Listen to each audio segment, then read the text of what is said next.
Welcome back. It's the Africa Update here on Trust TV. And I said before, we're going to be talking about things that happen on our continent. Oh yes, I'm your host, Chiamaka Mwafo. Let's start off with the happenings of here in Nigeria, where the Benin bronzes are returning as bronze casting skills fade away. Now, looted by British forces during the colonial era, the Benin bronzes are returning to Nigeria. But as the treasures come home, the craft behind them is at risk. Few young people still want to learn bronze casting. Let's look at this from DW. Dee's work is like going back in a time machine. She practices the ancient craft of bronze casting. The 23-year-old says she is committed to her passion. I think it's like the way I express myself. And yeah, definitely I see myself like taking it like further. This is a craft handed down from generation to generation. But young bronze casters like Chukwudi and Kelly Omadamwe are few and far between. From his workshop in Benin, Omadamwe says the rising cost of raw materials doesn't make the craft profitable anymore. If you see that your predecessors made a very, very good standard living off their practice, of course you would want to do it. So that hasn't been in place and causing low interest with the next generation. The craft's plight has been brought into the spotlight with the return of the Benin bronzes, which were taken from what's now Nigeria by British troops in 1897. They're some of Africa's finest heritage objects, as Westy Harmer knows. He learned bronze casting from his father. He's one of the few master casters left. But Ihama sees the pipeline of young casters drying up as they leave in search of better paid jobs. Many of our children are traveling, or many of them are going abroad. Some are going to any neighboring country to look for their greener pasture because there is no funding. And so a craft that requires a lot of time and dedication is slowly dying out. And an area once filled with the smell of molten metal is now filled with shops and bars. And from there we go to Sudan, where 21 million people are facing acute food shortages. The World Food Programme warns that North Darfur and Kordofan are on the brink of famine. Community kitchens are trying to alleviate the hunger crisis. In Sudan's Tawila camp, over 650,000 displaced people struggle to access food as aid deliveries fall far short of demand. Community kitchens, funded largely by Sudanese donors, prepare limited daily meals despite soaring prices and dangerous supply routes. Many families rely on neighbors to survive, while local organizers say children urgently need schooling and safe spaces alongside basic nutrition. Here's more. Batoel Sharaf fled Al Fashir in October last year, when the city fell to Darfur's notorious rapid support forces. Since then, the 60-year-old has been living at this camp for displaced people in Tawila. Like many others, she hasn't been able to get food and supplies from international aid organizations. I ask my neighbors to give me food. The little food I have now, I got from my neighbor, Munira. Sometimes when my neighbors have extra food, they invite me to go and eat with them. The makeshift settlements in Tawila are sprawling. More than 650,000 people currently live here. A local aid worker says the task of feeding everyone is immense. Aid organizations like Plan International are bringing in food. So too are other organizations such as the World Food Programme, the Red Crescent and the German Welthungerhilfe. Many organizations provide food supplies, but it's still not enough. There are simply too many people here. Filling the gap are community kitchens. This one is largely funded by donations from Sudanese individuals and organizations. It feeds about 5,000 people per day. Amira Saleh founded the organization as a women's shelter back in Al Fashir until she herself had to flee. Her team dishes out 1,000 plates a day, but only one for each family. It's a first-come, first-served basis, and sometimes there isn't enough to go around. We provide food such as rice, and sometimes we make pasta. Additionally, there's meat and vegetables. We also provide lentils and food for children. We also have a project to distribute milk for the children who are sick. But it's extremely difficult to get those supplies in. Pulses and grains are transported from as far as 800 kilometers away, through dangerous territory where drivers face extortion at both Sudanese army and RSF paramilitary checkpoints. This has sent food prices sky high, with a kilo of onions costing as much as $15. And the people need more than just food, says Sally. She wishes she could offer education and protection for girls too, like she did back in El Fasher. We would like to build schools because most of the children are currently not in school.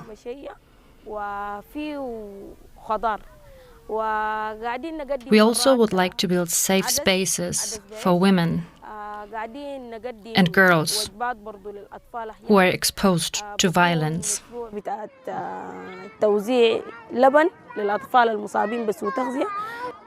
But for now, filling plates with food requires all the energy and funds she has. And while these families have had their day's meal, there are so many other people in need. Wow, such a very sad story there. The really, really, really sad effects and sad consequences of war. That's one of them, hunger. Another one is the environment still in Sudan. Nearly 3 years of conflict have reduced Sudan's historic Al-Sunud Acacia forest south of Khartoum to barren fields of stumps, destroying a vital green shield against Nile floods and a haven for migratory birds from Europe. What was once a 1,500-hectare natural reserve has been completely wiped out, according to Khartoum State environmental official Bushra Ahmed. Let's take a look. 500 hectares reserve is now completely wiped out, officials say, destroying a vital shield against Nile floods and a haven for migratory birds. It is said during the war, Khartoum State has lost 60% of its green cover, where tall acacias once cast cool shade over a wetland just upstream of the confluence of the Blue and White Nile.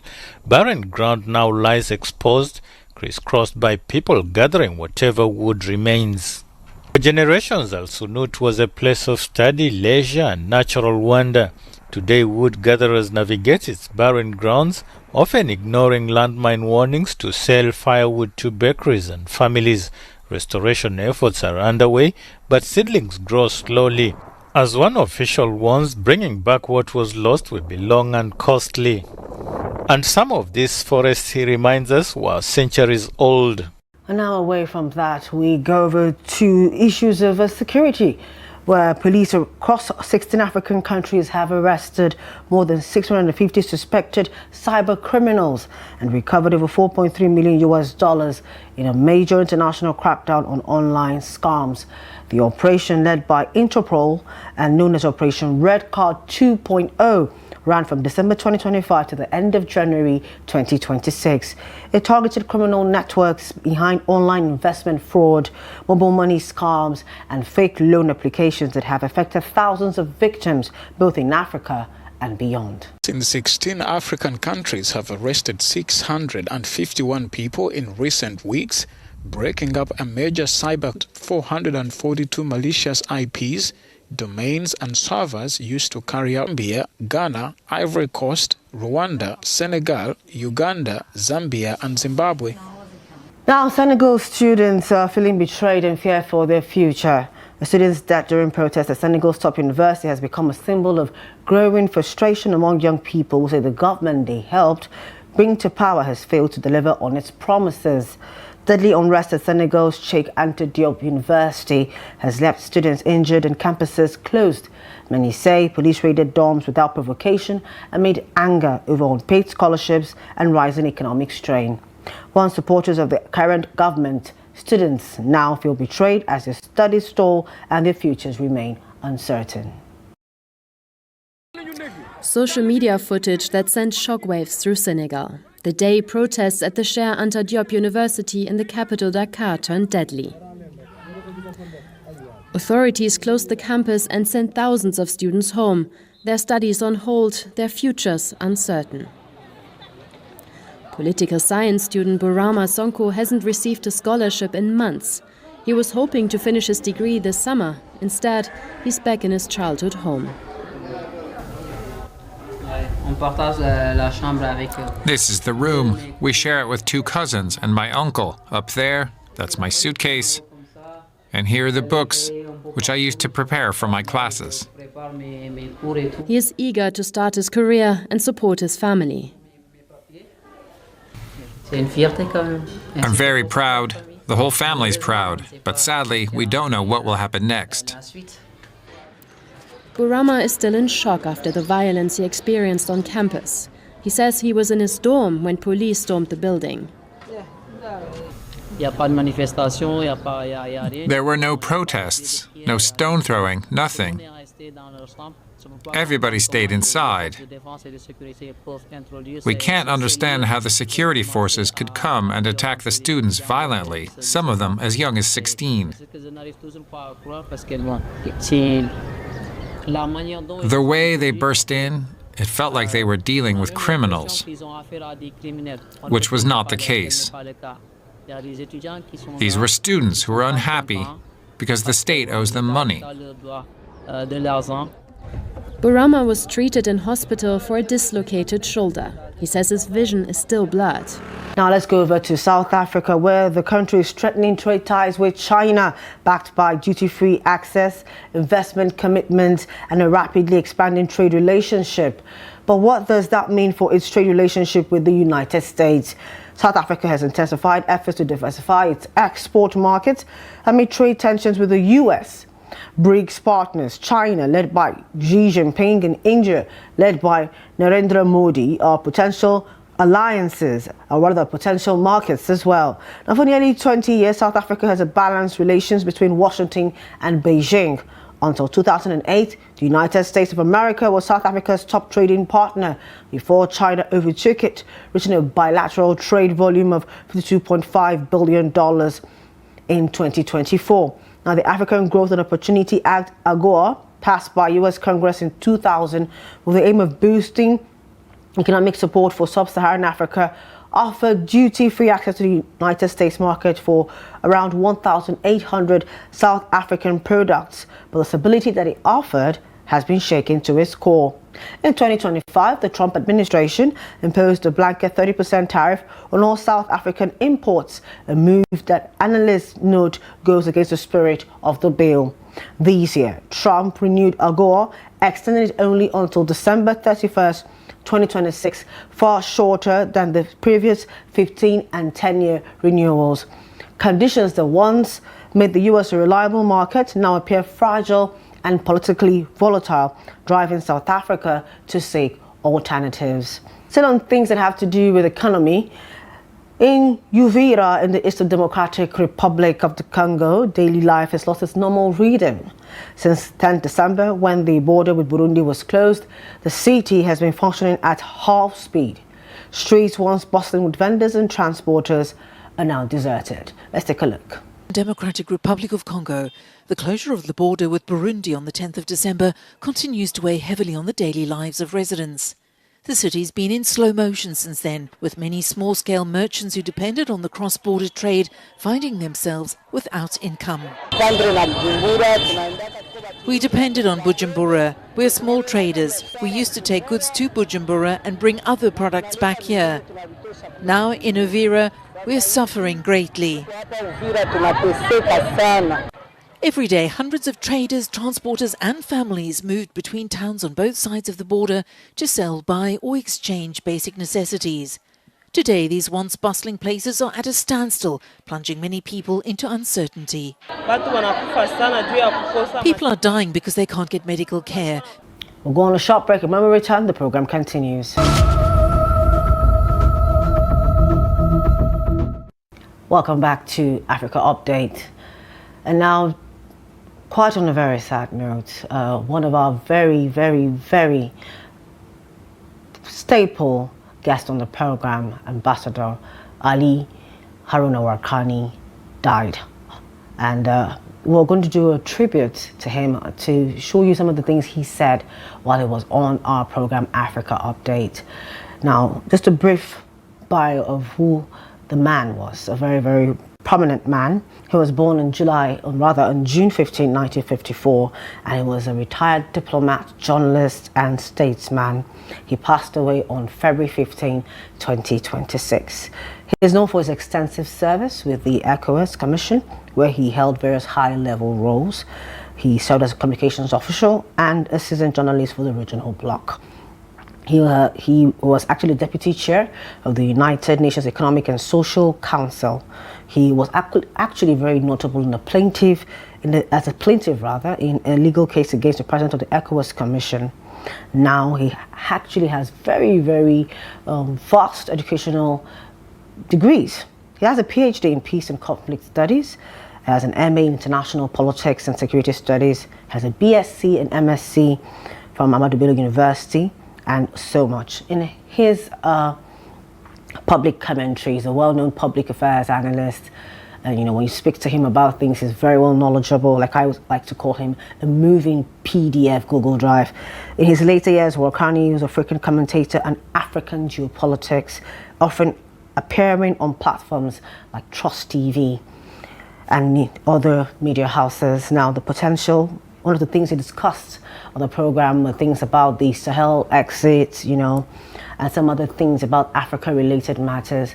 Now, let's show you some clips of some statements he made about things that pertain to the African and ECOWAS here on our program. Africa is a new bride. Every bloc, every alliance, every country will want to do business with Africa. It is not a matter of choice, but a necessity, because the other parts of the world have literally exhausted their mineral resources, which drives economic development and industrialization generally. Here in Africa, some of the minerals are yet to be even uncovered. They are just lying down in the ground, untapped, and therefore unutilized. Now, when people consider GDP and what have you, ordinarily, we in Africa should begin to ask for the commercialization of our reserves of these minerals. Because if you wait until these minerals are extracted, it robs us of the benefit of getting a pay for what we already have. And so when GDPs are being calculated, or economic values or worth of nations, ordinarily our reserves should be a pointing forward position, so that we have futures trade in almost all resources. Why not our gold, for instance, that is untapped, become our futures? We can sell before we extract. This should be like a position that African Union should now begin to canvass for, because these members of the G20 are the actual determinants, country determinants of the economy of the world. And so now Africa being a member, a permanent member, gives us an opportunity, of course, to begin to play a role. But this will depend on the quality of discussions that our leaders bring forward to this body. ECOWAS has been in existence for 50 years. ECOWAS has achieved some things, restored peace and tranquility to Liberia, Sierra Leone, and some other places. However, the failure to introduce a single currency in West Africa has remained like one of the worst nightmares for ECOWAS. Yes. And this is externally determined. France is single-handedly made sure this single currency did not come into existence. So leaders of ECOWAS, from the ECOWAS Commission, chief executive and everybody, to the leaders of ECOWAS itself as a country now, need to really work very, very hard going forward, because we can't continue as it were. Without a single currency, I tell you, integration will almost be impossible, because now you still have currencies floating in West Africa. So trade becomes difficult. You have to exchange money from here across every border and the rest of them. Now, we need to sit down as leaders of ECOWAS and ask France to leave this sub-region. Very important. Very, very important. We need leaders of West Africa need to sit down and ask France to leave this sub-region. Okay. Because it's responsible for all these problems that we are facing, lack of integration, lack of cohesion between the Francophone and the Anglophone, Lusophone countries, and which is a very great setback for ECOWAS. We need to do that. The Ghanaian president, having been appointed as the leader now of this reparation movement, is apt because Ghana had a very rich history of this colonial history with relics at the Gold Coast, as it was called then, and you could still go there and see things that ordinarily will make you weep as an African. If Clinton came here, came to Senegal, saw the final port of no return, and could not help it as a human being, seeing how humans were shipped like sardines, packed very neatly in rows and were taken to America. Anyone that died along the coast, along the trip, was just thrown into the sea for the fish and what have you. So the humanizing experience of Africa is beyond belief. And so when we say we are now going to ask for reparations, it is going to be a very huge task that African leaders need to wake up one after the other and come together. Thank God the African Union is pursuing this, not a single country, because all they had wanted were to settle maybe some countries quietly. But now that it is an African thing, I think yes. So the colonial masters themselves were already thinking of settling out some people quietly. Sure. They looked at it that come one day, whether we like it or not, this criminal injustice cannot continue to be wished away forever. Africans are going to wake up one day and start asking questions that might be very difficult to answer. For instance, may his soul rest in peace. He was a very well cherished, and I want to believe, a family, a member, an extension of the Trust TV family. He'll be greatly, greatly, greatly missed. May his soul rest in peace and God comfort his family at this time. And with that, we've come to the end of Africa Update this week. Same place, same time next week. I am Chiamaka Marfo.